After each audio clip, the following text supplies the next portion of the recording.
Aloha and welcome to Trust and Verify. One more Sunday down in the books. We have a spectacular Game of Thrones-esque show planned for you. At least that's what Boogie promised me. So if it fails, it's on him. But before we get there, I got to introduce my friend, my partner, my co-host, Boogie Bumper. Boogie, what's going on, brother? Not a lot, James. Thanks, everyone, for joining us. Good to be with you, of course, by the way.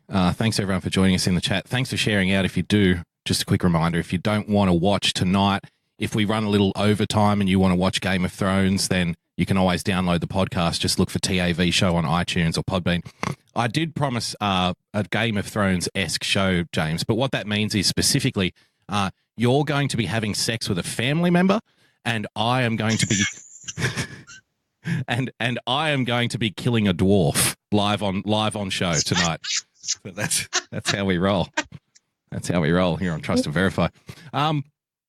James, I wanted to get to something straight away, and I wanted to highlight something from one of our favourite sources, Salon, and we use Salon quite a bit. We aren't getting any checks from them, though, unfortunately. You would think we're driving traffic to their site. You'd think that they would care, especially when they put stuff up like this reasoning, James. Look at this. The news media helped Trump win in 2016. Here's what needs to change for 2020.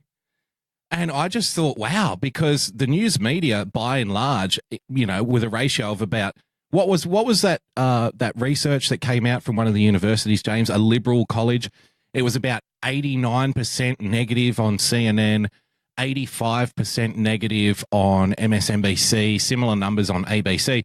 Now, we do 100% negative on Salon. You know, we very rarely give them a pat on the back. Let's call it 99% to be fair, to be conservative in our estimates. So if 89% negative coverage of Donald Trump actually helped him win 2016, do you think that 99% negative coverage of Salon would help drive traffic to their site? I can't see any problem with that logic. I can't at all. Yeah, there you go. Despite all of his bellowing about fake news, James, Trump benefited greatly from the news coverage of the last election. As much as President Trump likes to misrepresent the mainstream media as the opposition party, fake news, and even the enemy of the people, James, the truth is that he benefited greatly from the news media coverage and reporting during the 2016 election. As my co-author and I explain in, and now are you sitting, if you're standing, sit down, if you're sitting, lie down, and if you're driving, please pull over. Because the co-author of this book and the author of this article, they have written a piece, and I think that the title of this piece is going to, you know, shock you, and you will be amazed at the scope and breadth of the investigation going on here. As my co-author and I explain in, this is the title of the book, quote, "The Twitter Presidency, Donald J. Trump and the Politics of White Rage." The politics of white rage. Quote, I can't wait to read a quote from The Politics of White Rage, the book. "The Trump campaign utilized television in several non-traditional ways that appear to have been more effective than ad TV buys. This included hosting large, raucous campaign rallies that were aired in whole or in part on cable news, phoning into cable news programs, and tweeting outrageous remarks and demeaning comments on Twitter that were widely covered in the news. These three strategies greatly amplified Trump's media presence and hateful rhetoric, earning by some estimates as much as $5 billion in unpaid advertising." So the authors of Salon don't leave us, you know, in the lurch. They provide some, would you say, workable solutions to combating this Trump-esque media rampage, James. Would you like to know what it is? Would you like to know what the solution is? So we can get rid of Trump in 2020, like the good comrades that we are. Eliminate unpaid advertising. Okay. Quote. Okay, so what does that mean, though? What does that mean? You'll be pleased to know. "The news media must stop covering Trump's campaign rallies altogether." Yeah. CNN, MSNBC, Fox News, they must not show Donald Trump's rallies, James. Never mind that he's actually the president, he must be deplatformed. Listen to the reasoning. These events function exclusively as white nationalist propaganda for Trump's base. So the reasoning to taking him off the television screens, ladies and gentlemen, boys and girls, is It's white nationalist propaganda. Now, we've spoken before, haven't we, about Facebook want to rip, they've banned white nationalism off Facebook. And a couple of people told me that I'm crazy when I said to them, it's all about what they define as white nationalism. That's the problem here. Because even if you're a comrade, even if you're a lefty, but if you're more on the reasonable side instead of the let's throw them all into the gulag side of the left, then you're going to have problems too, because the SPLC advises Facebook on what is white nationalism. The SPLC defines Donald Trump as a white nationalist. Here we have Salon defining Donald Trump's campaign rallies for the presidential election in 2020 as a white nationalist propaganda exercise. How about this one, James? Number 2. Do not cover Trump's personal attacks on Twitter. Okay, so we're just not going to cover his Twitter account either. So what else? What else? So no I'm liking rallies. the strategy so far. Hey? I'm loving the strategy so far. I'm loving it. Yeah. I can't wait. Deplatform the president, James. Call lies, lies, lies. Throughout much of the 2016 campaign, the news media was reluctant to call Trump a liar. What the fuck are they talking about? The news media was reluctant to call Trump a liar. They still call him a liar every day. Every single day. The Washington Post actually has a running fact check on Donald Trump. They're at like 6,000 lies or something, apparently, they think. In fact, they just called him a liar in this very article. Exactly. Directly confront charges of fake news. How the hell are they going to do that? How the hell haven't they already been doing that? We're not fake news. We're real news. We would never lie to you. By the way, the Mueller report, the president's going to be indicted. The president is going to be indicted. I have heard from secure sources from within the White House that Robert Mueller is getting ready to write an indictment of Donald Trump today. It's all happening. Trump's going to prison. We're not fake news. Tonight at 6 o'clock. Wow. You know what? That whole Mueller thing, maybe we should. I played a clip on Thursday, James, on my show, Chris Saliza. He was like, how about this for a thought experiment? What if the Mueller report wasn't that important? What if it was all about Stormy Daniels all along? Interview experts, not journalists and political pundits. Interview experts. What, like James Clapper? Would that be one of them? Would Clapper be one of them? Comey, he was an expert in the FBI. John Brennan, political expert in intelligence, James. Quote, if the mainstream media news is unable to follow these simple guidelines, they will all but ensure the re-election of Donald Trump to a second term. The fourth estate exists to protect our democracy from the slide into autocracy. No, it doesn't. That's not why the media exists, and you know it. And it's high time they start performing that function. I love it because it puts CNN in a really tough spot. If they don't cover Donald Trump 95% of the day, they'll go broke and out of business. If they do cover Donald Trump, they're going to re-elect him. Oh, it's tough. It's a tough spot to be in, James. What do you do? Push or fold or all in? What do you do? This is awesome, and I'm going to get to that in 1 second. There's a great comment in the chat, and the reason it's great is because it reminds me of the current meme that's all over Twitter right now, and it says, Mueller time is over. It's time to pay the bar tab. That's right. Nice. These guys are freaking ridiculous. I actually agree in the Salon article. I want them to follow through with everything they just said because it will do nothing but help us. It will help us, we the people out here in social media, because what's going to happen? They can't help themselves. They have to call Donald Trump a liar 14 times a day. So what are they going to do? Not cover his campaign rallies would be awesome, because that would take, everybody would go, wait, why the fuck are they not covering a rally? And they would say, well, we don't even know it exists, but they wouldn't be able to stop themselves from responding to something he said. Donald Trump today, earlier in South Dakota, said that the immigrants should all stay on the other side of the wall he's building. They would criticize him, which would cause him to get the advertising to say, oh, there was a rally today, which would then cause people to go search for that rally. And there will be people out there like us in the social media that will be covering it live on their channels all over the place. And if you say, well, YouTube and Twitter, see, this is part of their plan. This is why they want to deplatform, quote unquote, the president and white nationalism and all of us racially charged people out here on social media, guess what? There's other platforms out there that aren't YouTube, Twitter, Facebook. People will drive to Parler, DLive, DTube, any other tube that's not YouTube, Facebook, or Twitter. It'll drive traffic our direction. It will help us immensely. So, I love it. I think that their plan is genius, and I think they should go for it. Exactly. I couldn't agree with James more, and I love Salon. Thank you so much, Salon, for that suggestion. Stop showing Donald Trump rallies in their entirety. Stop covering his Twitter account. And then what you do is actually, do you see the beautiful way that this guy, and, people can, here's the thing. If you believe that Donald Trump is outsmarting them with the way he rhetorically paints people into corners, or if you think Donald Trump is a moron and is doing it by accident, guess what? You both agree that it's happening. You see? So even Democrats who think he's dumb and, just doing this by potluck, it's still happening. So at least we can agree on the fact that it's happening. He is rhetorically painting these people into corners whereby the only option they have is to lose.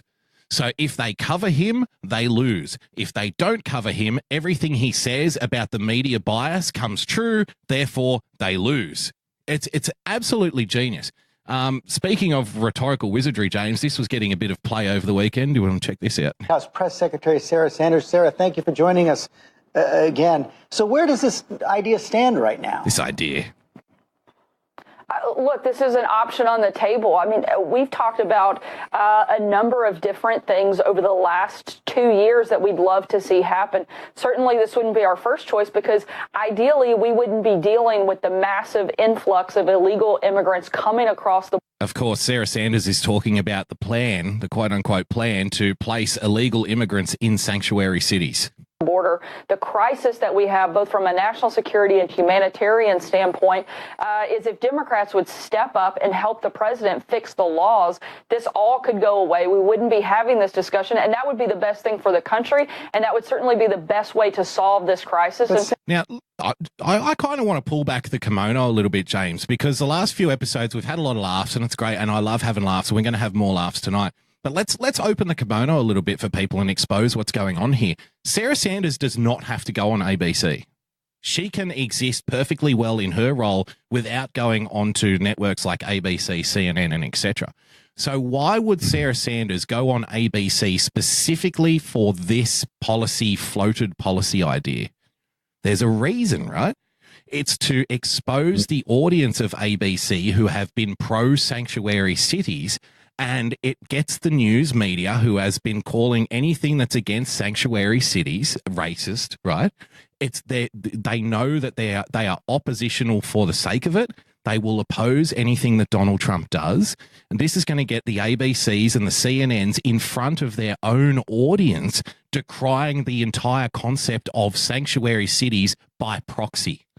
By proxy. They're not going to come out and say sanctuary cities are bad, but they're going to say the idea of putting illegal immigrants into sanctuary cities is bad. Now, the people who watch these programs believe that that's what sanctuary cities are for. So when the news, it's going to be like RoboCop's head exploding when he gets a paradox. You know what I mean? Like, what the hell? Wait, sanctuary cities are good, but putting illegal, and sanctuary cities are for illegal immigrants, that's good. But if we put illegal immigrants in sanctuary cities, that's bad. Does not compute. Kaboom. Fix this problem. If Democrats continue to be unwilling to do that. Did you see Cher's tweet that exact thing just happened? I've got it loaded up, ready to go. I've got it loaded. Do you want it? There it is. There it is. I understand. The exact thing just is happening. I understand helping struggling immigrants, but my city isn't taking care of its own. What about the 50,000 US citizens, James, who live on the streets? People who live below the poverty line and hungry, all in caps. She's shouting this. She feels it. The emotion, James. She can't help. This patriotism is bursting out of her. If my state can't take care of its own, how can it take care of more? The best part about this is the comments. Excuse me, why are you promoting alt-right talking points? You are a Nazi.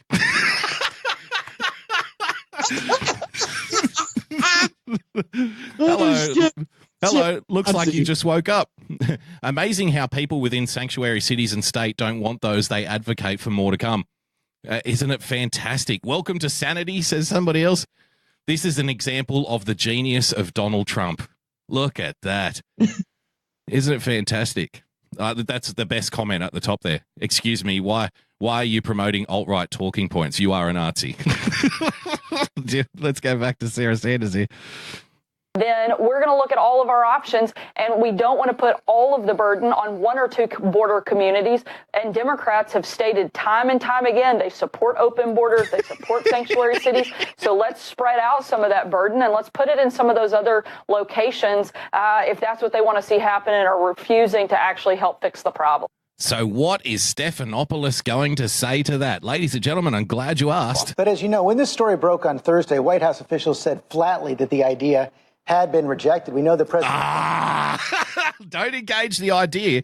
Let's go back to unnamed sources in the White House saying that there's no way the idea could happen. Hey, guess what? We just fact-checked the president again. He's lying. We got another lie. It's not going to happen. Calm down. Everybody calm down. If you're watching this, calm down. Take another pill. It's okay. Relax. By the way, this program was brought to you by the pharmaceutical companies. Would you like to purchase some antidepressants? Here you go. You need some antidepressants. James, what the fuck's going on here? What the fuck's going on here? Would you like to spread the love to the sanctuary cities that no longer should exist because this is illegal and wrong and Donald Trump shouldn't do it? Oh, I can't wait till he does it. I hope he drops them off all by the busload right in front of the governor's mansion. On like literally drop them off at the gates to Beverly Hills. Like this will be freaking amazing. And just as another further fact check on George Stephanopoulos, the president retweeted. We covered it yesterday on Ladies of Liberty that he tweeted out like fact check. We just told you it's true. This is absolutely 100% within our purview. And we might be doing this. So just heads up, the president's telling you, yeah, fuck you, George. Here come the fucking all these people that you guys said you wanted. This is on you. And he also demanded in his tweet the highest standard of care, especially from California. So these people are going crazy. Yep. And that's exactly it. In fact, of course, knowing that it's Boogie that set that up, the first story is supplemented by the second story and saying that Donald Trump is a rhetorical genius. And no matter which way they play this, they lose. No matter how they try to cover it, they lose. They're going to lose and they're going to keep losing because the rhetorical genius of Donald Trump is amazing. Yeah. And here's the thing. The Democrats aren't stupid. Okay. We need to get past this. They might be incredibly deceitful. They might be incredibly malicious, but you know, a lot of Republicans might be too, granted. Okay. But here's the thing. The Democrats know that there is too many people in districts which are in sanctuary cities, which are like borderline Democrat, where if this actually came to pass, too many people would end up voting Republican, right? So the sanctuary cities thing is not as, you know, across the board approved. There are a lot of Democrats that don't like the ideas of sanctuary cities. This is something that comes from the top of the Democrat Party, which appeases the hard left within their party. And it comes from, you know, local districts and local cities and mayors that have far too much power. The Democrats know that this policy of sanctuary cities stinks, like on a national level. Locally, it's okay, but on a national level, it stinks. So if you end up with like Donald Trump shipping out illegal immigrants to sanctuary cities, and the people in those cities coming out and saying, this is horrible, what the hell is going on, we didn't want this, we never want sanctuary cities, if that becomes a rolling conversation into 2020, Donald Trump wins. Donald Trump wins. And the beautiful part is, again, they're attacking him like, oh, he's attacking his political foes. Like, look at this article I've got for you here from The Guardian, James. Look at the way they're trying to frame this. They don't know what to do. Trump fixed on sanctuary city idea amid opposition and doubts over legality. Consternation over move meant to exact revenge on Democrats sees House committee chairs dismiss Trump's claim. But look at the language here. Donald Trump appears determined to send migrants arrested at the southern border to sanctuary cities around the U.S. because now all of a sudden they're using arrested instead of kidnapped, instead of families torn apart, right? See, the language changes like this on a minute-to-minute level depending on what the president does. a scheme meant to exact revenge on his Democrat foes. But why would it be exacting revenge on his Democrat foes when they are in favor of the illegal immigration in the first place? So do you see how it does not compute? Democrat heads are exploding right now. Like, what do you mean he's exacting revenge? I thought you wanted. Are you saying that illegal immigrants are bad?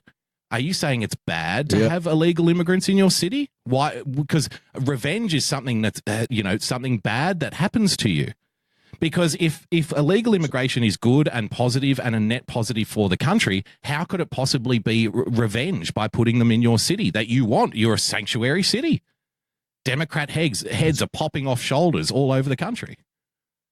It's genius. It's utter genius. Yeah, and there's another advantage to doing it as well, is that if he buses all the illegal immigrants into the sanctuary cities, exactly what do the Democrats gain by busing in the illegal immigrants into America?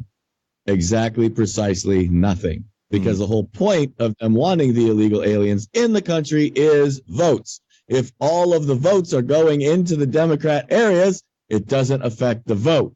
Just think about that. This is how they're playing the game. This is how they're trying to strategize and win and buck Donald Trump on these kinds of things. This is what's going on. That's why they're so confused, is because their own rhetoric is coming back to bite them in the ass, and they don't know how to respond to it.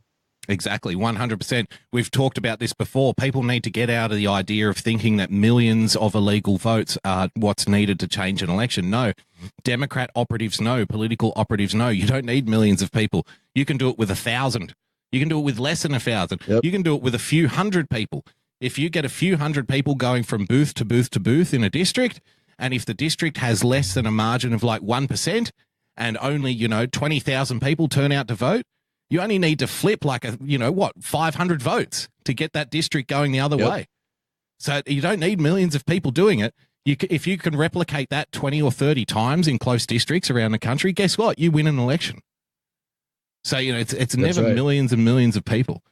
I don't know if the last election cycle, how many elections were decided by less than 1,000 votes? We covered it a lot on all of our different shows and platforms. We have the Campaign Corner girls that are directly associated with us that literally vetted every single race in every single district in every single part of the country. And you can look time after time after time. These elections and these primaries were decided by I think the average was actually under 5,000 votes. I mean, that's insane if you really think about that. All the close battlegrounds were 1,000 votes, 500 votes. I mean, look at how many took weeks to do recount after recount after recount just to make sure that the vote totals were correct. Yep. I mean, this tells you how close it is to flipping one district from red to blue. Yeah, and you know what? In 2016, it bit the Democrats on the ass because Donald Trump is president, arguably for a factor of about 60,000 total votes in 3 states in the blue wall. Without those 60,000 votes, he's not in the White House. Hillary Clinton is. So it works both ways here. But this is why I love when you talk about, the power of one. And it sounds like lofty, airy-fairy idea. It really isn't. If every one person can just convince one person to get out there and vote, it changes. It can change. You can nullify all of these tactics, but these tactics do exist. I don't know what it's like in America, but I know down here, we actually have to get people, in the conservative side of politics, stay up all night at the election place and guard the booths because we're expecting people to come down and fuck with it, tear down posters, put their own posters up over the top. Just votes go missing. You can't, you know what I mean? So people actually have to volunteer to watch the other side and make sure that they don't fuck around in certain districts. It's insane. Speaking of fucking around, James, border crisis is Trump's manufactured chaos that he's created. Okay, so he created a manufactured crisis? Wait.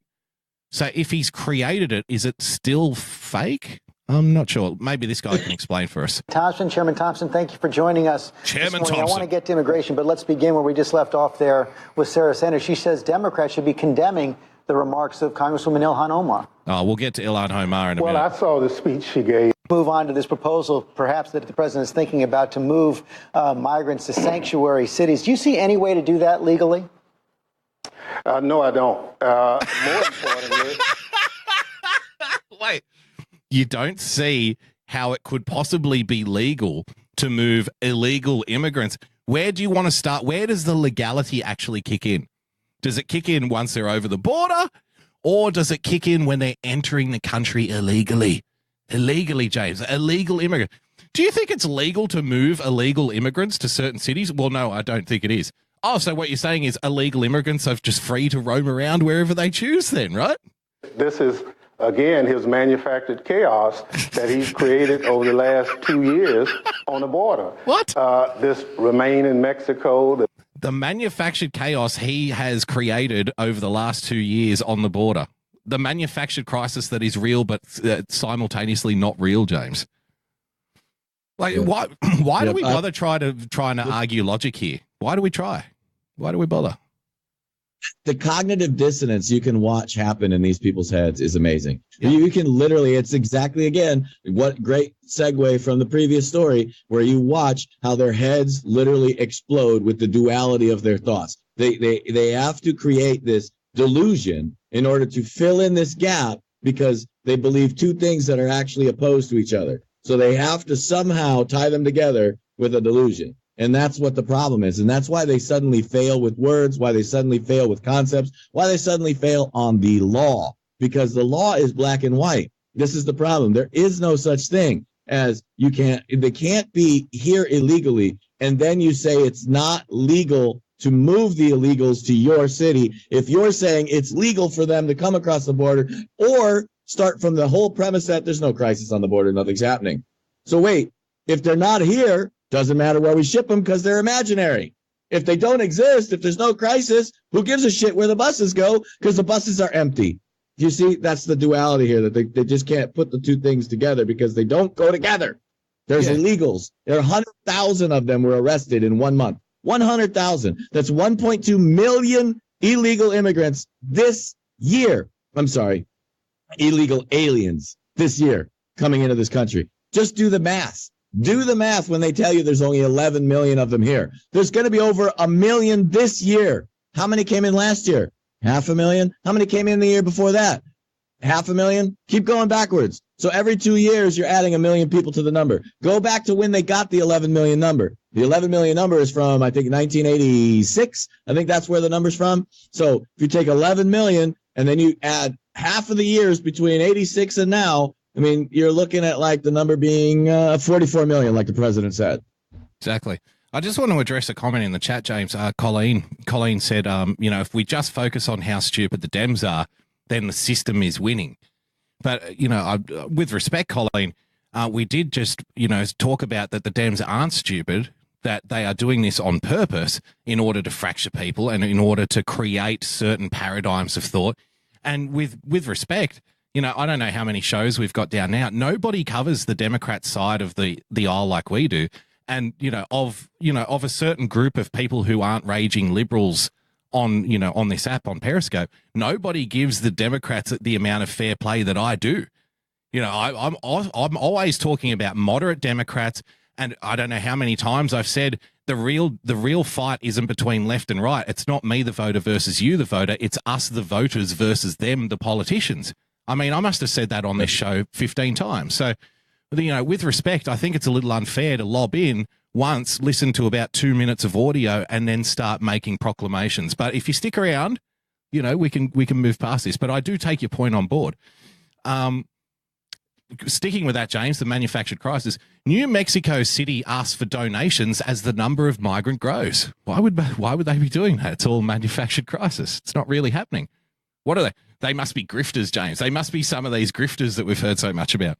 The New Mexico City of Las Cruces, is that how you would say it? I'm not even sure, is asking for Cruces is asking for food and hygiene product donations as shelters have filled to capacity with an influx of migrants. Remember, this is CNN, known right-wing conspiracy website. Border Patrol agents dropped the migrants off in the city on Friday and Saturday, the city said in a statement. The Gospel Rescue Mission and Community of Hope reached capacity by Friday, the city said, prompting the temporary closure of the Las Cruces Recreation Center to house overflow crowds. On Saturday, according to CNN affiliate KFOX 83 more migrants were transported to the city, with 61 going to the Community of Hope campus and 22 going to the centre. More are expected to arrive. Particularly needed are personal hygiene products, including sanitary napkins, shampoo, conditioner, lotion, chapstick, or similar types of lip balm, clothing, towels, blankets, and canned food and bottled water. Also sought is foam padding to be used as bedding and stuffed toys for children. I just want to go back one more time to Scher, known right-wing alt-Nazi bigot. I understand helping struggling immigrants, but my city, Los Angeles, isn't taking care of its own. What about the 50,000 citizens who live on the streets? People who live below poverty line and hungry. If my state can't take care of its own, how can it take care of more? By taking donations off people. That's how you do it, Scher. But remember, James, all of this is nonsense anyway, because it's a manufactured crisis. It's not really happening. It's all a concoction of the right-wing racists and Donald Trump. So what are we worried about? Right?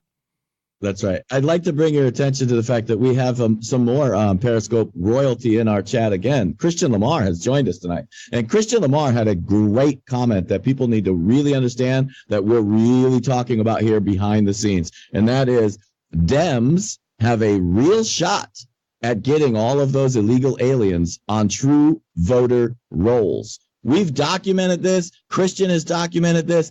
People all over the internet have documented this. This is the fight for our country. Anyone who doesn't understand that isn't paying attention to the actual news, the real details behind the scenes, that this is the actual news. They are trying everything they can to get them on the rolls. They want to take over by that little tiny margin we've been talking about. We've seen the voter fraud tallies. We know what's coming out. We know what their plan is. And we're trying everything we can to stop it, because this is the fight for our country right here. Yeah, and it's not, you know what? It's not just a fight for America, James. It's a fight for Western countries across the board. And you know what? Like, this is the thing. The issue for me has never been the people who want to get to other countries. The issue for me has always been the illogical processing of people that want to, flood the population of the nation beyond capacity. And people will say, well, there's plenty of room and stuff, but there really isn't when you break down the numbers. You can't grow a country by 20, 30, 40% population in 3 decades. Where are the roads? Where are the hospitals? Where are the houses? Where's all of the stuff that you need? And the problem is, you're increasing, GDP might be increasing because there's more consumers, but GDP isn't a fair and accurate measure of the individual wealth of people. Because what happens is people who own like lobbying firms and, people who build houses, for example, and blocks of flats, they're making more money. There's more people. The price of housing goes up until, of course, there's a bubble like we're experiencing down here in Australia right now. My city, for example, one of the most expensive cities in the world to live, housing has dropped 10% in 1 year, the value of housing. So think of all the people who have just arrived in the country and bought a brand new home, and now they owe 10% more than what they own. So, these things have flow-on effects. People stop spending money. People start tightening their belts. The cost of money goes up. All of these things are in the mix. It's always annoyed me where it's like, well, you're just racist. And, I think to myself, well, these people vote. That's the scary part. That's the problem for me. How do we unlock that, right? Yes. Well, this is the part where GDP actually plays directly into this. And this is the part where people are they don't understand or disassociate the two things, but they're actually related. Why is the business lobby and the Chamber of Commerce supportive of illegal immigration? Mm-hmm. And I'm going to tell you why. It's because GDP, the number of available jobs in our country right now, the unemployment rate, we have over 7 million jobs, but only 6 million unemployed. There's a million gap just between those numbers. And of the 6 million now today, they don't want to fucking work or they'd already be employed, since we have 7 million vacant jobs. So a lot of people say, well, they're not trained. Let me tell you what, manpower, places like, what's the name of that place? It's a temporary agency. You get a job for a day. The entry-level jobs. A job for a day. Yep. They'll get, and most of the new jobs are entry level. It doesn't require a high school diploma even to do most of the jobs available.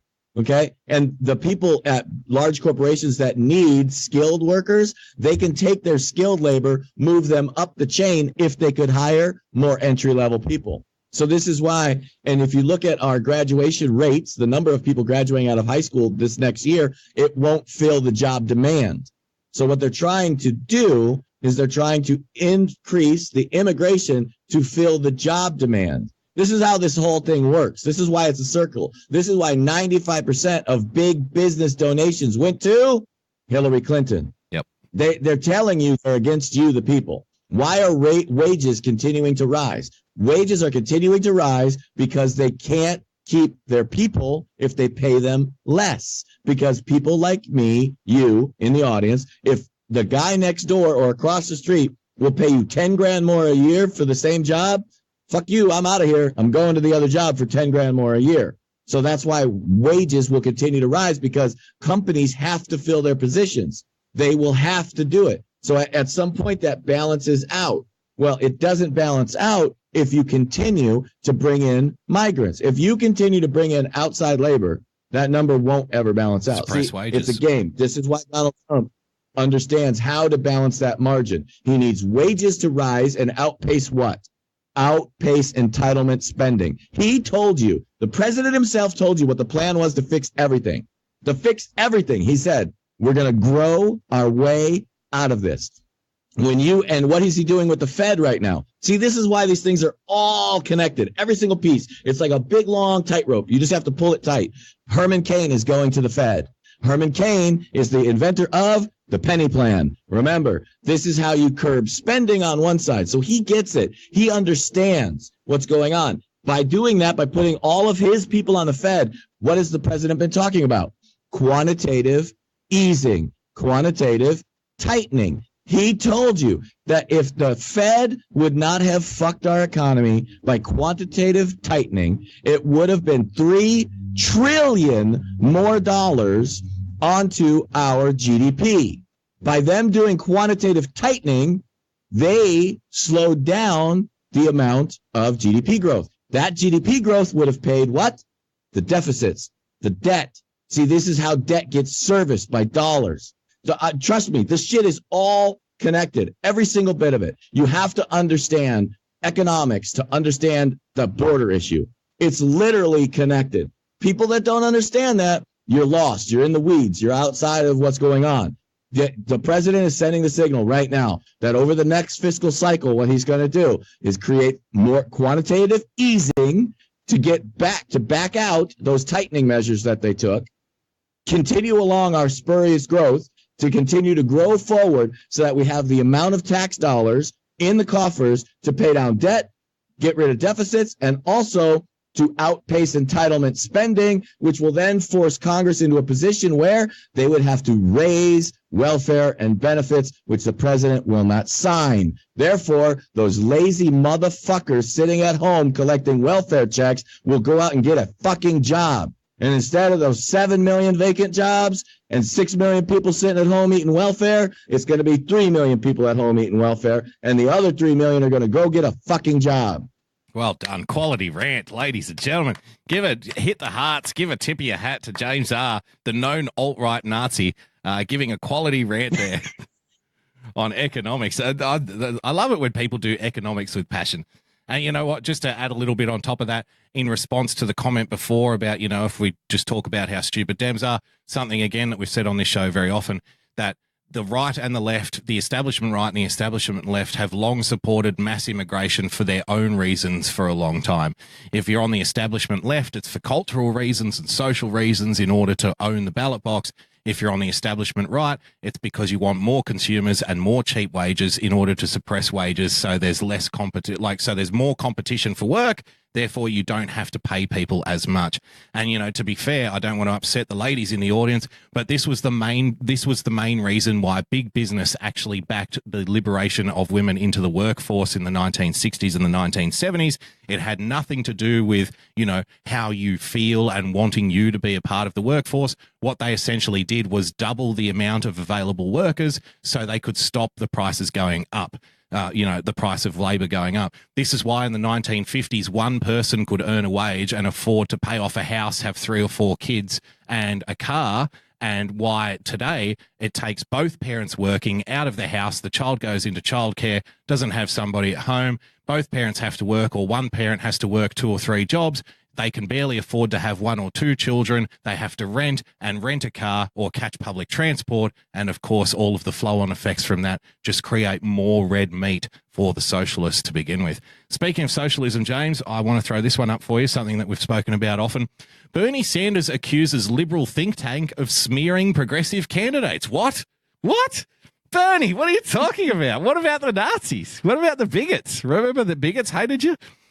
Senator Bernie Sanders, in a rare and forceful rebuke by a presidential candidate of an influential party ally, has accused a liberal think tank of undermining Democrats' chances of taking back the White House in 2020 by, quote, using its resources to smear him and other candidates pushing progressive policies. You're not saying that most of these smear tactics and attacks, James, are coming from other Democrats, are you?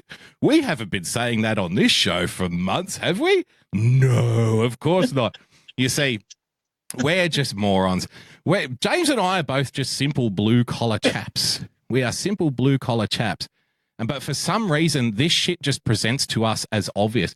Maybe it's because we've worked with a lot of slimy individuals, slimy, creeps. Maybe we know shit when we see it in a person. So it just presents itself really easily to us. I'm not sure. Mr. Sanders' criticism of the Center for American Progress, James, delivered on Saturday in a letter obtained by the New York Times, reflects a simmering ideological battle within the Democratic Party. Again, it's not like we haven't been talking about the Civil War on the Democrat side of the aisle for the last 6 months, is it? I don't even know where this is coming from. This is news to me. Thank you, New York Times, for letting us know what we didn't know. Thank you for shedding some light on this important fracture on the left. That the think tank, which has close ties to Mrs. Clinton, James, and the Democratic Party establishment, yes, the New York Times is actually writing Democrat Party establishment, is beholden to corporate donors and has worked to quash a leftward shift in the party led by Mr. Sanders. Mrs. Clinton and the Democrat Party establishment, James, is beholden to corporate donors. No, you do not need to adjust your monitor. This is the New York Times. This is the New York Times saying this. This counterproductive negative campaigning needs to stop, Mr. Sanders wrote to the boards of the Center for American Progress and its sister group, the Center for American Progress Action Fund. Quote, the Democratic primary must be a campaign of ideas, not of bad faith smears. Please help play a constructive role in the effort to defeat Donald Trump. It's too late for that, Mr. Sanders. And with respect, James, to be brutally honest to Mr. Sanders, isn't he the guy who bent over and took it up the rear violently when he was robbed of the nomination last time against Hillary Clinton? Now all of a sudden he grows a pair? I'm sorry, not buying it. Not buying it. Oh, shit. I think he begged for more. I think he actually, when he bent over, he said, fucking do it again, please, because I need another fucking house. I need another house. Democrat with 3 fucking houses, beachfront property, drives a $400,000 Maserati, and he thinks that we need to redistribute some wealth. How about we start with all of your shit, Bernie? I think it's hilarious. By the way, I want to say aloha to the people over on the YouTube chat. By the way, if you have a problem every time seeing the chat on Periscope, you can jump over to our YouTube channel where the bot rebroadcasts all of the Periscope chat over there, so you will not miss a thing. So, yes, join us over there anytime you want. And I want to say aloha to Thesaurus. I think it's, Thesaurus. I can't even fucking speak today. Aloha, because you've been around a long time over there on YouTube, and I never say your name. I'm saying it tonight. Aloha. Absolutely. I want to move on. I'm going to continue tracking the Democrat Party, James. The dark horse, we've spoken about him before. I'm calling him Pete Buttigieg because he's so desperate to be called Buttigieg. Buttigieg. No, sorry, it's Buttigieg. He'll always be Buttigieg to me. How Pete Buttigieg stole Beto O'Rourke's mojo. James, they have a new darling. The O'Rourke boosters in the corporate press have a new darling. Beto O'Rourke was supposed to be the hero. So who's this other guy making all the headlines? And in a minute, I'm going to show you why this guy is particularly effective in his messaging. I watched a rally earlier today, this morning, my time, which I actually got banned from, believe it or not, from commenting. Like some of the most milquetoast comments you've ever read in your life. I didn't say anything offensive, but I was out of there for putting out truth. Pete Buttigieg, or Buttigieg, the mayor of South Bend, Indiana, and usurper of O'Rourke's role as Democrat media darling, has a few things in common with the man he has displaced. They're both relatively young, relatively good-looking, totally white guys from the parts of America that the Democrats could stand to win over. They're progressive to a point, but they're not ideologues, and they love the same book, sort of. Let me show you a little bit here. This was from Buttigieg's rally this morning. Now, this isn't Buttigieg speaking, but what I want to highlight here is why this campaign should not be instantly dismissed as irrelevant, no chance of winning. I want people to take notice here of the clever framing of issues and the way that Buttigieg's candidacy is being presented by those around him. This is another mayor speaking on his behalf, James. Wait, listen to some of the language here. I know you'll pick it up, and I know a lot of people in the audience will pick it up. And if you ever have any experience in like speech writing or anything, you'll know exactly what's going on here. So check this out. My name is Nan Whaley, and I'm the mayor of Dayton, Ohio. I am so excited to be here today to talk about my amazing friend, Pete Buttigieg. Now, the first time I heard about Pete was back Buttigieg. in 2010. I actually grew up in Indiana, and my mom called me one day to tell me about this amazing young man who was running for state treasurer, but didn't have a prayer because no one could pronounce his last name. Turns out she was right that time. See, straight away. See, now people have been saying, oh, his name, no chance, his name. One of the things that you do when you run a campaign, James, is you do a lot of focus groups and polling and questionnaires of people. The reason that they do this in the first stage is to discover what your weaknesses are. And when you discover what your weaknesses are, your object then as a campaign team is to turn them into strengths. Okay? So they've actually made a theme, like all of the speakers mentioned like the weirdness of his name. They've made a theme out of it. At one point during this rally, somebody came out and said, let's learn Pete's name. And they had the whole crowd chanting, Buttigieg, Buttigieg, Buttigieg, right? So, just repeating. What's another thing that this guy has? He's a mayor, okay? Now, traditionally in a presidential campaign, that would be lack of experience. But how can you spin that to your advantage? He knows local issues. He speaks with local people. That was another theme that ran along in this. He's young, James. What else? How can you turn that to your advantage? He understands young people, and he's working for the future because he's worried about what the world is going to be like in his lifetime. He's not a 70-year-old who's going to be dead in 10 years, right? But now I think people are finally catching on. Now I've gotten to know Pete and Chasten through mutual friends and through our work with the U.S. Conference of Mayors. And I am so excited that the rest of America is getting to know him too.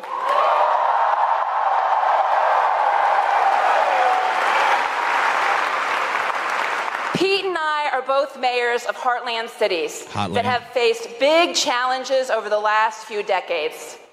The past looms large in places like Dayton and South Bend, where much of our job as mayor involves shepherding our communities through a difficult transition. Cities like ours were long engines of opportunity for workers and families. Our cities built the backbone of the American middle class through good-paying jobs that required little more than a solid workout ethic and a strong body.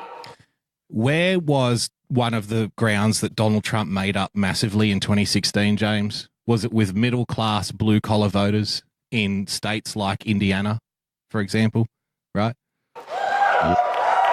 Immigrants from abroad and migrants from Appalachia and the Jim... Go ahead.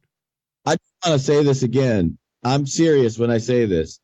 We were the first on any media, I don't care if it was social media, mainstream media, any media, to cover Pete Buttigieg. And it was because Boogie Bumper found him. We saw the article coming through from Solon, one of the starters, one of the people that start this trend to go upwards. We knew he was dangerous then because we saw exactly what Boogie just highlighted once again.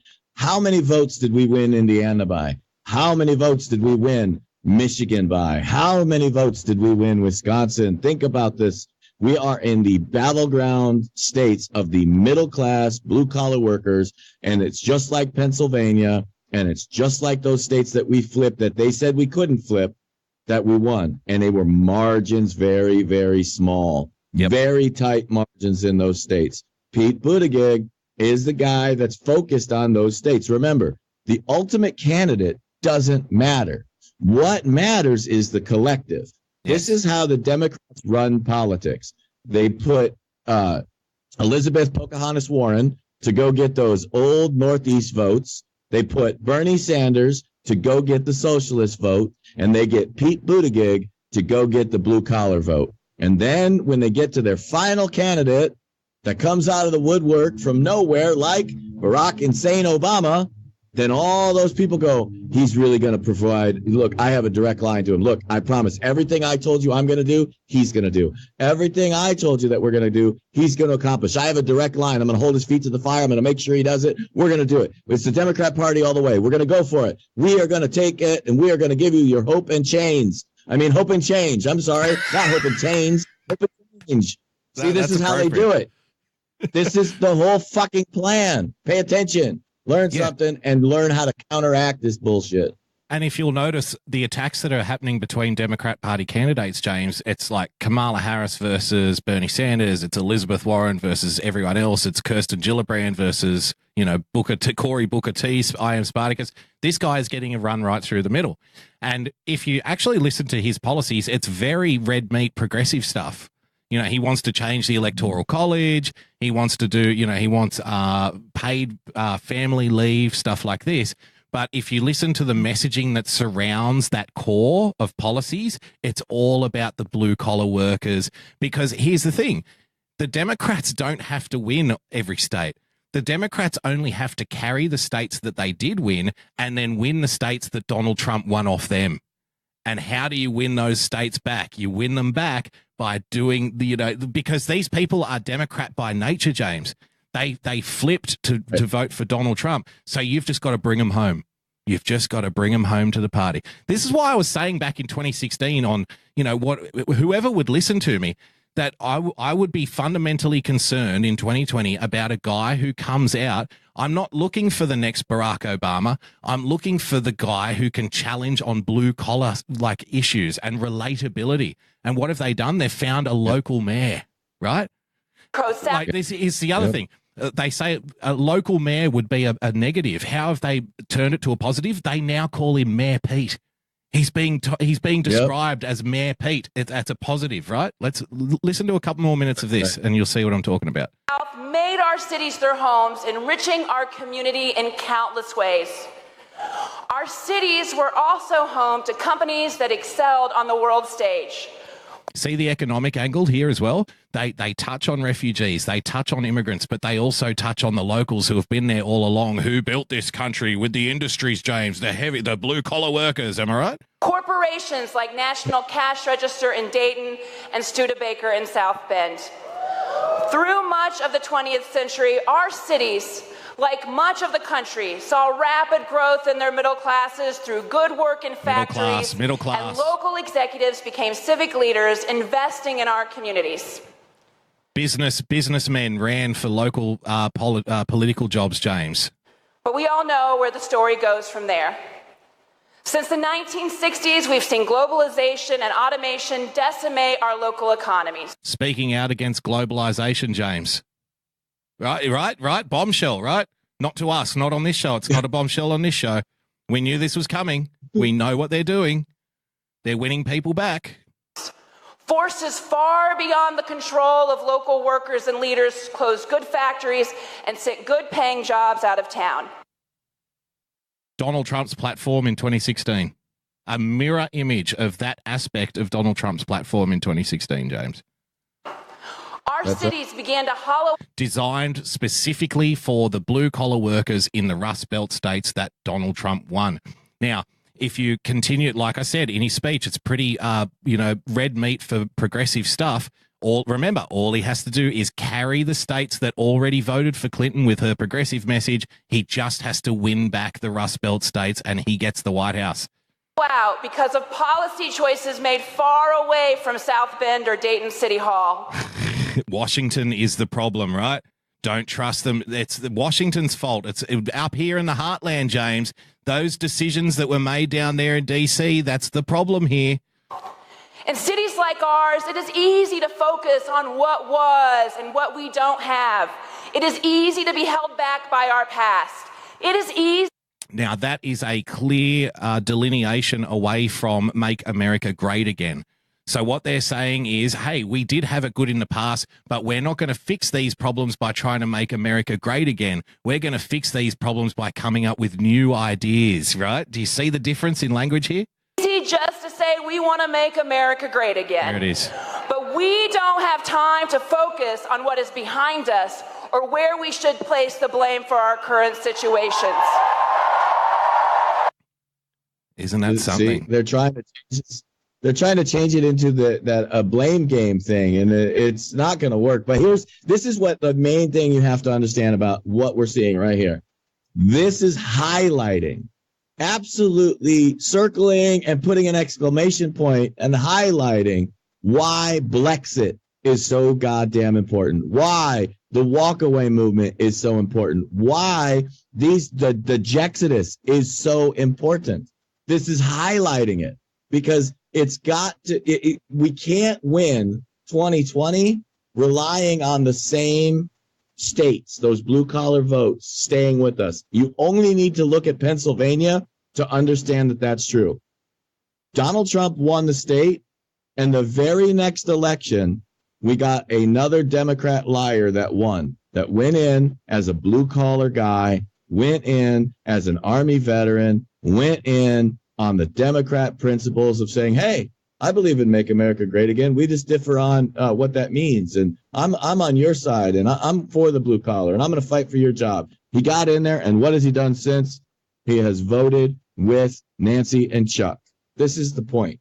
You have to understand. That's why the movements of moving people away from the Democrat Party as a whole is much more relevant and important than anything else. And if you understand what they're doing by watching what Pete Buttigieg and Bernie Sanders and Kamala Harris and Pocahontas are all doing, you will understand how we have to win. Speaking of winning, James, Pelosi announces security assessment for Ilhan Omar. Trump must take down dangerous video. Interesting. Speaker, he must be deplatformed. Remember, James. Remember what the news media has to do to change for 2020. Point number 2, do not cover Trump's personal attacks on Twitter. James sees everything connected in one way, and I see everything connected in a different way from different angles. That's why this show works. That's why we have so much fun doing it. Speaker of the House Nancy Pelosi announced that she has asked for a security assessment for Ilhan Omar and demanded that Donald Trump take down the dangerous video he posted to attack the freshman congresswoman. Trump posted a video that isolated a remark by Rep. Omar and interspersed it with clips of the 9/11 attacks in progress. This is Nancy Pelosi's statement, James. Following the president's tweet, I spoke with the sergeant at arms to ensure that Capitol Police are conducting a security assessment to safeguard Congresswoman Omar, her family, and her staff. They will continue to monitor and address the threats she faces. The president's words weigh a ton, and his hateful and inflammatory rhetoric creates real danger. Real danger, James. His inflammatory rhetoric, right? James, let me open the kimono a little bit here. Everybody knows that I have a strict policy. I don't talk about other broadcasters, anything like that. So I'm not going to mention any names here. But when you know this stuff, like at a certain level, everybody below the level that you've become accustomed to is really fucking obvious and shitty at these games. And like we can spot them like this. This is the trend, and this is the tactic, and it's like Tactics 101, and once you see it, you can't unsee it. there are too many people who are the aggressor in some kind of confrontation. Now, let's take this as a fundamental. The best way to win a confrontation is by never picking up a gun. Okay. So a lot of people are the aggressors in confrontations. And then when expecting a retort, when expecting some kind of backlash, then try to portray themselves as the victim. This is how the Nazis invaded Poland, by the way. They feigned an attack on themselves. They blamed Poland, and then they had, legitimacy with their own support base to go in and roll over the Polish army with their tanks. So right. Ilhan Omar and Ocasio-Cortez are attack. Rashida Tlaib, attack, which is fine. But there's always this tendency then to, when you get some kind of response, claim that you are the victim, that the other person is the aggressor. Yeah, what did you say that for? That's not fair. You're acting crazy. Stop being so crazy, man. It's just you're obsessed with this. Come on, what the fuck is going on here? Why'd you say that for? And, of course, they know why they said it for. But the aim from the outset is to be portrayed as the victim, to garner sympathy and, always be able to say that you're the innocent party here, when it's seldom the case. So it says calling Donald Trump a Nazi, and suddenly he's proven that he's not. Exactly. I wanted to show this from USA Today. Rep Ocasio-Cortez, others blast Trump for 9/11 video. I wouldn't have used the term blast in a 9/11 retort, but nonetheless, video that was poor editing there from USA Today, coupled with Rep Omar's comments. Now, normally with that, you would play the specific video you're referring to at the top of the article here, but USA Today does not. What does USA Today play at the top of this article? Well, allow me to show you if it plays. Hopefully it plays. Doesn't look like it's going to play. So the video that they put at the top here was Ilhan Omar apologizing for comments that may have been construed as anti-Semitic, right? Sympathetic figure. Sympathetic figure. There's the blurb underneath. Democratic House leaders denounced fellow Rep Omar tweet saying anti-Semitism must be called out, confronted and condemned whenever it is encountered without exception. So she's the victim here. So I actually wanted to see the video that Donald Trump was talking about, to see this hateful rhetoric in play. So I went and looked for it. Let's have a look. CARE was founded after 9/11 because they recognized that some people did something. That's a lie, by the way. CARE was founded in 1994. So that's right. 7 years before 9/11. So just precisely.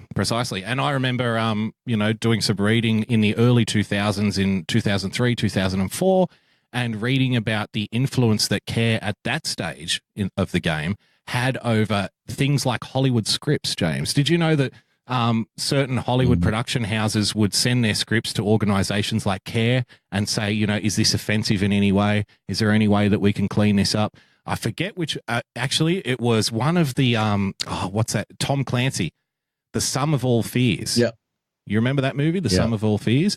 In that movie, The Sum of All Fears, a neo-Nazi, it's a great movie, don't get me wrong, a neo-Nazi guy, a rich neo-Nazi, is trying to get Russia and America to have a war with each other.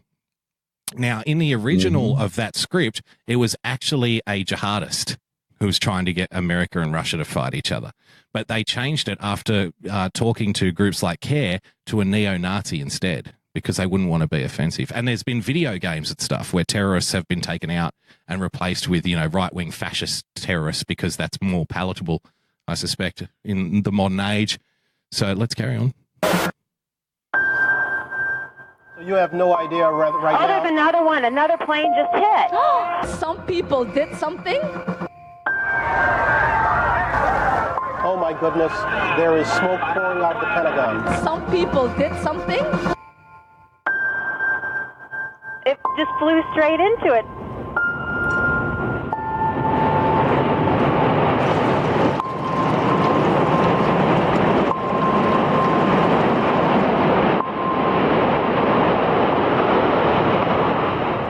Some people did something. Just on that, Alyssa Milano, James, and then I'll go back to you.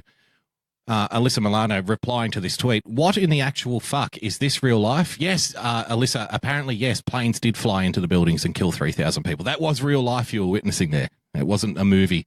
I know you're more accustomed to that kind of thing. We all need to report this tweet. We cannot normalize this behavior. Isn't it just disgusting? The behavior she is saying that must not be normalized is the showing of that tweet accompanying certain an elected official's words. That must not be normalized. It's not the action of killing innocent civilians that she's talking about. Help me process this, please. Now, this guy, Michael Velisha, sorry. I'm sorry if reality hurts. I lost friends, and many friends lost family members that day. I attended 16 funerals from it. 16. What she said spits on every one of their memories. Quote, some people did something, they murdered people. Now, I would never normally do this, like zero in on people on Twitter. This is not my go. But this guy ran for he was a progressive candidate for the U.S. House in Minnesota CD4. So as far as I'm concerned, you ran for elected office. You are fair game, chap. He wrote in response to this guy who had to attend 16 funerals because of the September 11 attacks, quote, no, you're wrong. She didn't minimize anything or spit on any memory. You, sir, it's like the pompous, you, sir, they even text pompously. You, sir, are spitting on their memory by using it to justify anti-American racism and attacking a sitting member of U.S. Congress. Shame on you. Shame on the guy who had to attend 16 funerals. This guy, apparently, Reed Russell. Yes, we're putting the spotlight on the future candidate for the U.S. House in Minnesota, CD4, Reed Russell. This guy, apparently, you need to be shamed because you attended 16 funerals and didn't appreciate what Ilhan Omar said. Isn't it disgusting? You know, and I'm in favor of, you know what, say disgusting things, be offensive. That doesn't bother me. I'm not offended by this in any way. But what I do get irked by is the self-righteousness and, you know, pointing the finger at somebody who dares tell their story that they had to attend 16 funerals after 9/11. And this guy who wants to run for Congress himself. No, you're pushing anti-American racism. Shame on you. Absolutely absurd. So, James, what do you think of the fallout from this? Because Donald Trump tweeting this has people going apoplectic. And I suspect, you know, this is the power of the meme. And can I just tie one more thing and then we'll go back to you? Remember we were talking about Alex Jones. I'm not sure if we talked about it on this show. Definitely talked about it on my show. Alex Jones is being sued for intentionally inflicting emotional harm on the families of the Sandy Hook victims by suggesting that the Sandy Hook shooting was a hoax, right? But what this will do is, because he is being blamed for people apparently harassing these people, right? They say, well, somebody listened to Alex Jones and then they went and, you know, took the law into their own hands and went and harassed these victims. If this lawsuit is successful, one of the things will come out of it will be a redefinition of incitement to violence. So without actually inciting anybody to do anything, without actually saying, you know, you all need to go out there and get this person, you need to attack these people, without any of that, you can be accused in the future of incitement to violence. Now, everybody on the Democrat side of the ledger, after Donald Trump posted this tweet showing the 9/11 footage, Rashida Tlaib, Nancy Pelosi, commentators in the corporate press, James, they say that Donald Trump, this is an incitement to violence against Ilhan Omar. That's why Nancy Pelosi, she didn't say it's an incitement to violence. Nancy Pelosi's far too clever for that. She said, I spoke with the Sergeant at Arms to ensure that Capitol Police are conducting a security assessment to safeguard Congresswoman Omar and her staff. So she doesn't say it's an incitement to violence. She says everything but. Right. And then people fill in the blanks. This is dangerous stuff that people are doing here. This is a redefinition of free speech. Like, where's the First Amendment here? Who's defending the First Amendment here? None of these people are. This is pure political power play at its worst, like at its most based, like debased level. This is how you manipulate people psychologically, is you do things exactly like this. You say things, but you don't say things. And I'll give you a perfect example in the chat. Our friend over there, Colleen, once again, is talking about how Trump is extraditing Assange. No, that didn't happen. See, you've been completely lied to. Your mind is not your own. Trust me, that didn't happen. Why do I know that that didn't happen? Because he's in a UK prison right now. It didn't happen.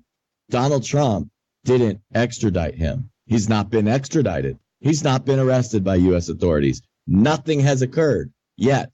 The political people and the news media have spun this kind of lie exactly like Nancy Pelosi just did, so that you believe that Trump has already extradited Assange.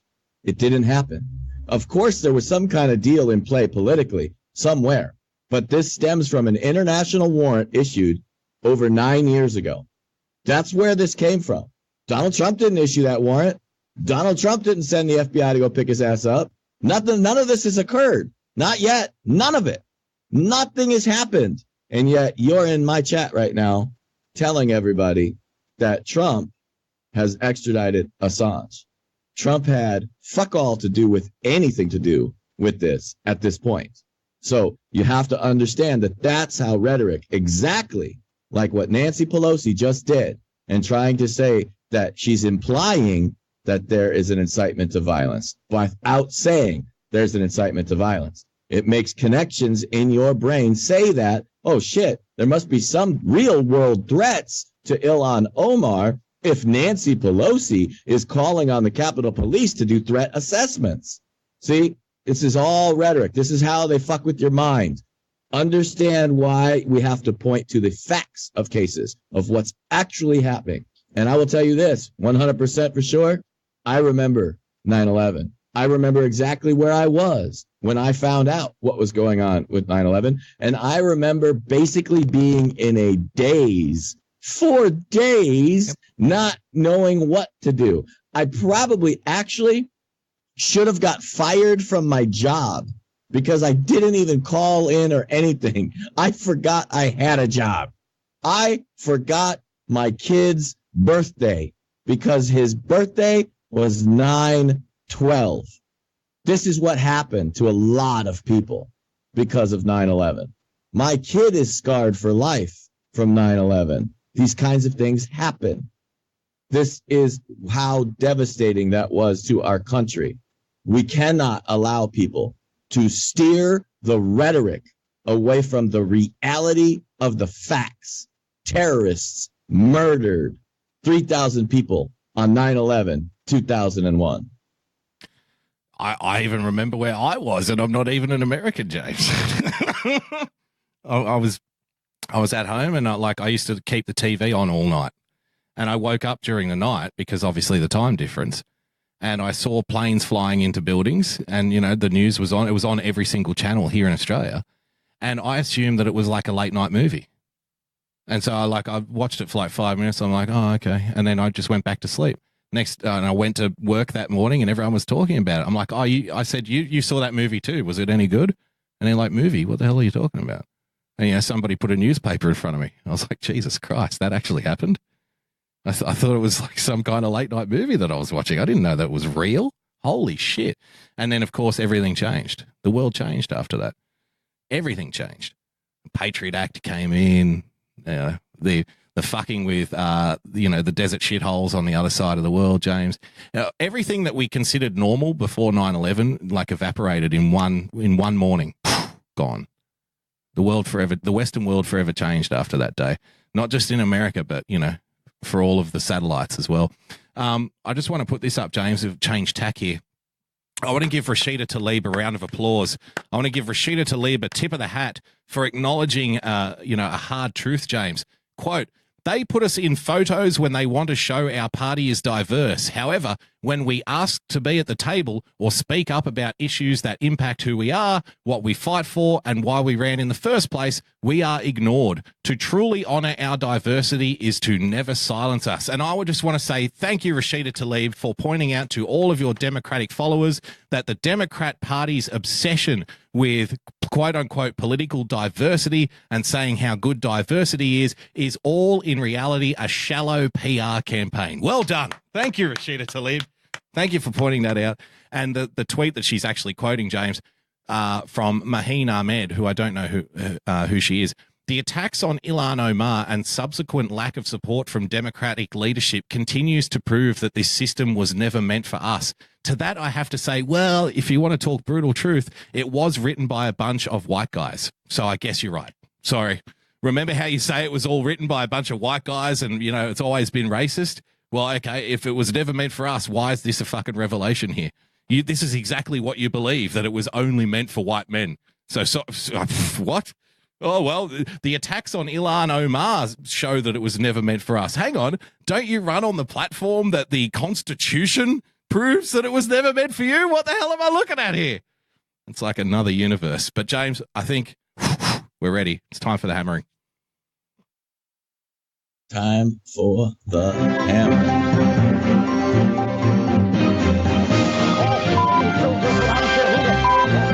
Stop the hammering. James, Brian Stelter is at it again. Let's rock and roll. Something that's been in the headlines for days now. Let's talk about where controversies come from. You've probably heard a lot about Congresswoman Ilhan Omar this week, but do you know why? It's like, where do babies come from? Well, see, where controversies come from, you see, James, is when an alt-right Nazi and somebody at Fox News love each other very much. Well, they get together and then they rub themselves and a controversy pops out. Why? Do you know how it started? Controversies don't just erupt naturally like a bolt of lightning sparking a fire. No, controversies are created like an arsonist lighting a match.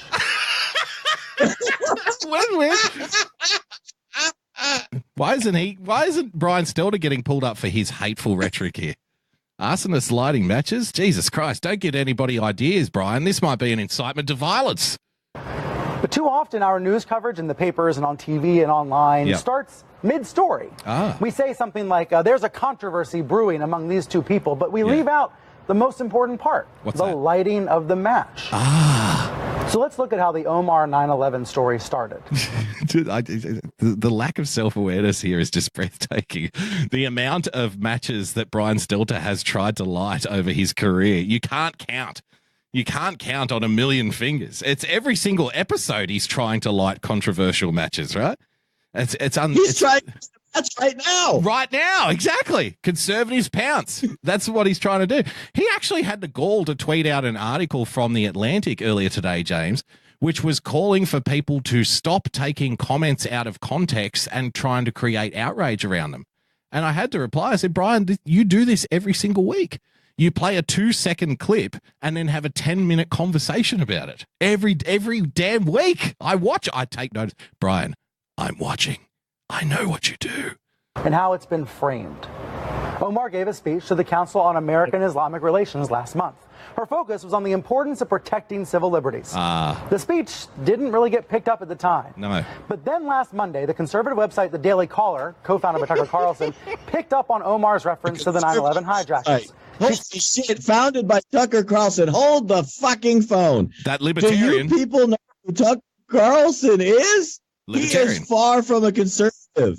He is not a conservative. He's never claimed to be a conservative. And hell, most of my thoughts are actually on the liberal side of the ledger. Yes. Are you kidding? These people are calling Tucker Carlson a conservative. Nope. If things were normal, this planet was in its normal orbit instead of the Trump orbit, literally, I would be like, Tucker Carlson has gone off the deep end. He's on some liberal rant because he's not conservative. Some of his platform has nothing to do with conservative. Now, he's fiscally conservative. That is different from being a conservative. Oh, he's socially liberal all the way. He doesn't care what people do. He's like, people can do whatever the hell they want. He doesn't like conservatives. You know why? Because he was raised by conservatives in country clubs. He talks about how he hated the Republicans because they were country clubs and hated the middle class and the working class. But he doesn't shy away from his upbringing. He knows he was raised in money. But what do children do in that environment? They rebel. He was a liberal growing up. This evil conservative Nazi bigot. Said, quote, some people did something. Hold on, I got to give a quick shout out to Driving Ivan because he was commenting from the YouTube chat and he says, Brian Stelter's about to say dog whistle. Dog whistle, but only Brian Stelter and the rest of us can hear it. Only the racists can hear it, apparently. Arguing that all Muslims should not be punished for the actions of a crazy few. So the Daily Caller posted 4 minutes of video to YouTube. Then I love this argument. The Muslims should not be punished for the actions of a crazy few. Anybody can do this. Under George W. Bush, look at Islamic immigration to the United States post 9/11. It increased tenfold. Tenfold. So after the 9/11 attacks, George W. Bush basically essentially turned around and said, open the floodgates, let them all in. Let them all in. So, we've been persecuted. Really? How the fuck did you get here in the first place? Why? Because that conservative George W. Bush let you in after, some comrades flew planes into the World Trade Center. This doesn't sound like persecution to me. An Australian man who calls himself a Muslim scholar and is very active on Twitter set the frame for a week. He's talking about the Imam of Peace, Tawhidi, and he's a good follow on Twitter. Week's worth of news coverage. The framing you can see here was that Omar was downplaying 9/11. His tweet took off, and it spread to right-wing websites. It was all over these sites by Tuesday. Then on Tuesday night, Sean Hannity brought the video to television. Now, there it is.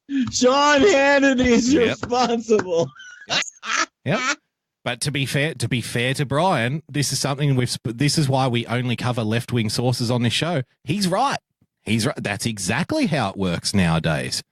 That's exactly how it works. That's why we always open the show with like Slate or Salon or Mother Jones, because you can bet your bottom dollar in 3 to 4 weeks' time we'll be reading the exact same narrative in the New York Times or the Washington Post. That's how we discovered Pete Buttigieg, by doing exactly that, by trawling the depths of, the liberal media. That's how we knew Pete Buttigieg was going to end up being pushed. He was going to be the media darling because that's where it all starts. He covered it on Tuesday night. And then come Wednesday, Fox and Friends was all over it. Brian Kilmeade was questioning Omar's patriotism.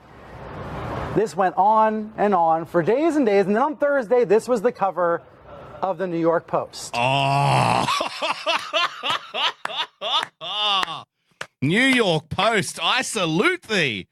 That is absolutely fantastic. Yes. And it's not, I'm not taking a political stance against this, but I just love balls out reporting. Like I love a bold headline, you know what I mean? And a bold front page. That is a bold front page. Here's you something.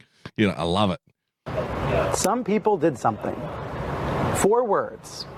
Yeah. Probably not the best choice of words. It's easy for me to sit here and say I would have chosen different words, right? But the 4 words, make America great again. Oh my God, that's racist. Point is that this controversy was created. The construction of the frame. Oh, just 4 words? He's like, don't everybody calm down. It was only 4 words. It was just 4 words, James. Just calm down. Isn't Brian the one that always says that the president should be responsible for the words he spoke? Yep. That you're responsible for the words you choose. You're responsible for the words you use. You're responsible for the rhetoric you spit. Isn't Brian Stelter, like, the whole reason that we love Brian Stelter is because he's so adamant about how important language is that he steps all over the language when he speaks. This is incredible to see him say, it's just bad for choice of words. No, it was absolutely disgusting for an American to hear 9/11, a murder of 3,000 people, be referred to as somebody did something. Some people did something. Yeah. That's ridiculous. There was a thing that happened. Somebody did some people did some shit. Okay. Let's not dwell on it. How about we go right now to Brian Stelter's favorite here? We're gonna twist this. We're gonna do a CNN special right now. Hitler was some people did something. Some guy did something. 4 words. Just 4 words. Just 4 words. Nothing to get excited about. James, I want to put in a nomination. I know this is not my place, but and I don't know who does your comment of the week thing, but I want to put up a nomination from G Slice when talking about where these liberal the stories that end up being mainstream, where do they originate from? We said places like Slate and Salon. He said, that's where you're wrong. It starts in my crotch. There you go. I want to put that up. All right, let's carry on. Omar downplays 9/11. He's a key part of the story. These viral videos and tweets are how we argue about the future of America. No. So much of it is... No, Brian, that's how you argue about the future of America. Other people have genuine arguments, and you know what? You call them all white nationalists and Nazis and racists and bigots and homophobes and xenophobes to be ignored, to be deplatformed. Hell, remember our first article today? Even the president himself is to be deplatformed and not spoken about on CNN as the true way forward. Is based in bad faith. Bad faith. These outrage cycles corrupt us. Omar's comment was used as a weapon against her, including... Do you see the mirroring going on here? These outrage cycles corrupt us from the network of outrage cycles. Now, I toyed with the idea of bringing up like half a dozen videos of Don Lemon and Brian Stelter and Anderson Cooper. Outrage. But I thought, you know what? It's too obvious. It's just everybody knows it. But what do? Take your negative, turn it into a strength, right? Oh, these outrage cycles, like over there at Fox News. By President Trump, who has pinned this anti-Omar video to the top of his Twitter feed. He pinned it to his... Trump's video is what propelled this story all the way to the nightly news. Okay. So now it's being framed as Trump versus Omar. Okay. Some Democrats are saying Trump is putting her life in danger. What? Oh, my God, the audacity. The audacity of this man. Gotta love him. But there's something bigger going on here with this story. What is it? It tells us something about the right-wing rage machine and about how news priorities are set. Yes. The history of the United States is a tug of war over who belongs and who's equal and who has power. It's the biggest story of all. And yet, those of us in the press oftentimes cover this just in tiny, discrete bits. We put a very small frame on the biggest story. I think we do a much better job when we widen way out. And part of widening out involves showing where did this controversy come from. Well, I'm widening out there, Brian. Mueller report, Mueller report, Mueller report, Mueller report, Mueller report, Mueller report, Mueller report, Mueller report, Mueller report, Mueller report, Mueller report, Mueller report. You know, maybe we should take a step back and look at the bigger picture.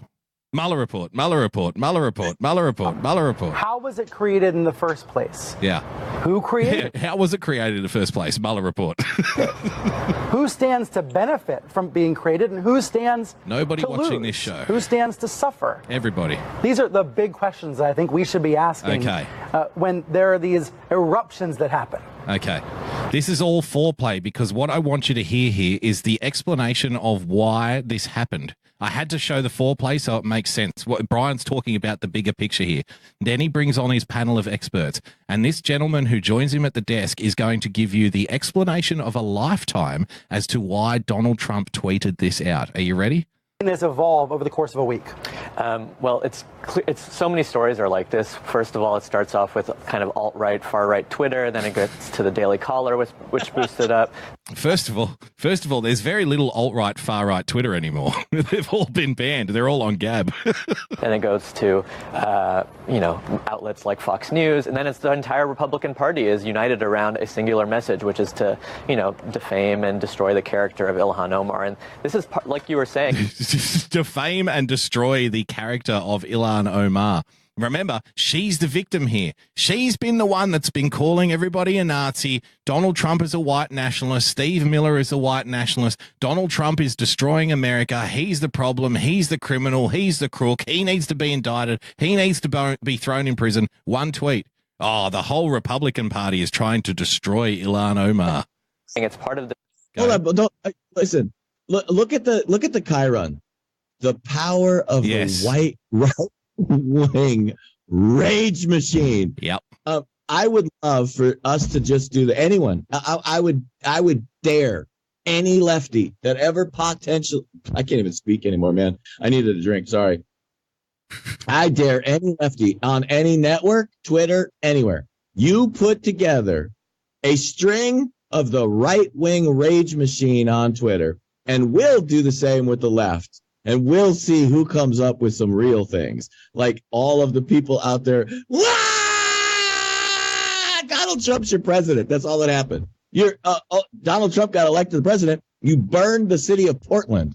What did they do? Oh, yeah. They destroyed downtown L.A. at parts. I mean, these people, they're talking about the power of the right-wing rage machine when the left has been in full outrage. And in fact, Boogie, I think, on your show, you put out like an entire segment of your show highlighting some of the news agencies were actually saying how their what was it exactly? You would say it best, but their outlook on what happened with Donald Trump affected their judgment in a negative way, so that they've been on the wrong side of this for the last 2.5 years. What was the exact thing that they did? No, that was on this show. That was Matt Taibbi from Rolling Stone, who said, we were so emotionally affected by Donald Trump winning the 2016 election that it clouded our judgment with the Russia investigation. So we thought he must be guilty because that's the only way that he could win.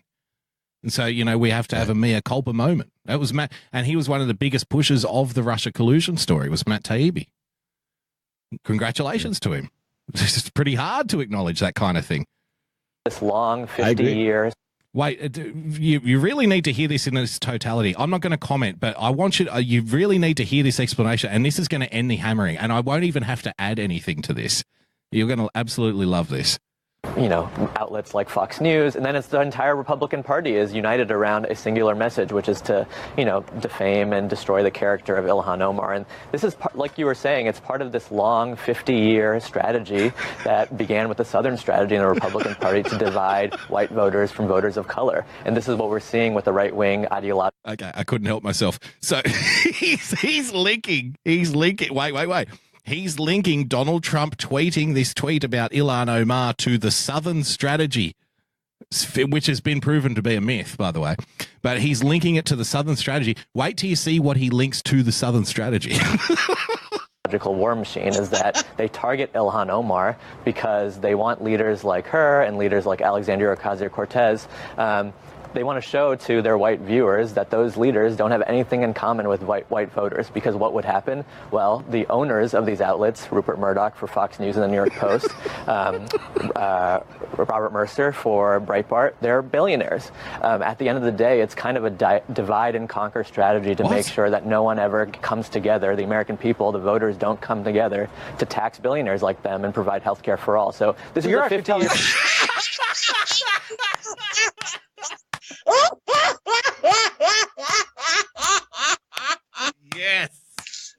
Yes. The whole, okay. I told you, it's all related to the fucking money. Okay, so did you follow that? The whole reason that Donald Trump tweeted out this Ilhan Omar thing is because it starts in the alt-right Twitter sphere, James. It gets picked up by the Daily Caller. It then gets picked up by Donald Trump. It then gets picked up by the whole Republican Party. It's then pushed by white billionaires like Fox News, Rupert Murdoch and the Mercer family who run Breitbart. Why? Because it's part of the 50-year plan that comes from the Southern strategy to divide people, to make leaders like Omar and Ocasio-Cortez unrelatable to white people. Because why? So you don't tax billionaires because they don't want free healthcare.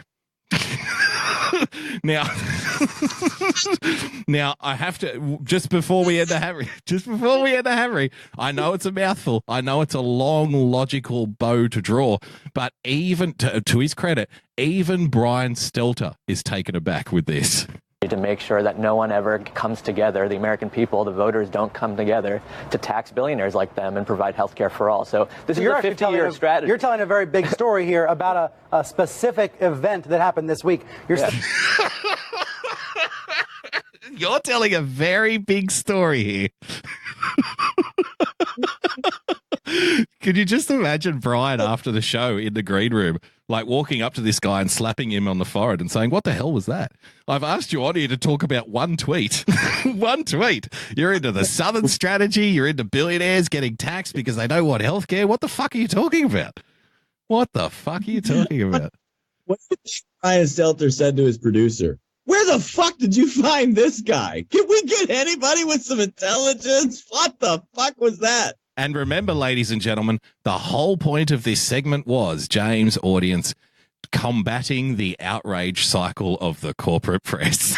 Remember, in order to combat the outrage cycle of the corporate press, you need to understand the real problem. The real problem is Donald Trump is retweeting alt-right Nazis, which is then picked up by Fox News, which is run by white billionaires like Rupert Murdoch, which is extending from the Southern strategy 50 years ago in order to make people like Ilhan Omar distasteful to white people because those billionaires do not want to be taxed and provide everybody free healthcare. Ladies and gentlemen, that's the outrage cycle, and that's your hammering.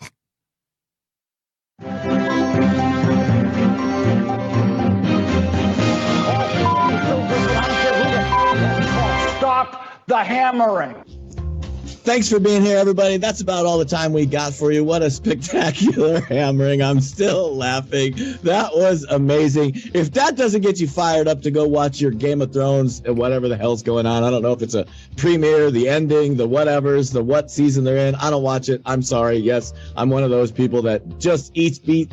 Man, I can't even speak today. I'm just one of those people that eats, breathes, and sleeps politics, and I could give a shit less about Game of Thrones. I know I am a Nazi for doing that. I love you. If you want to follow Boogie Bumper, you can follow him at Boogie Bumper. If you want to follow me, you can follow me at Real Person, PLTCS. If you want to follow us, you can follow us at TAV Show, and you can find all of our prior episodes on TAVshow.com. Take care, everybody. Aloha.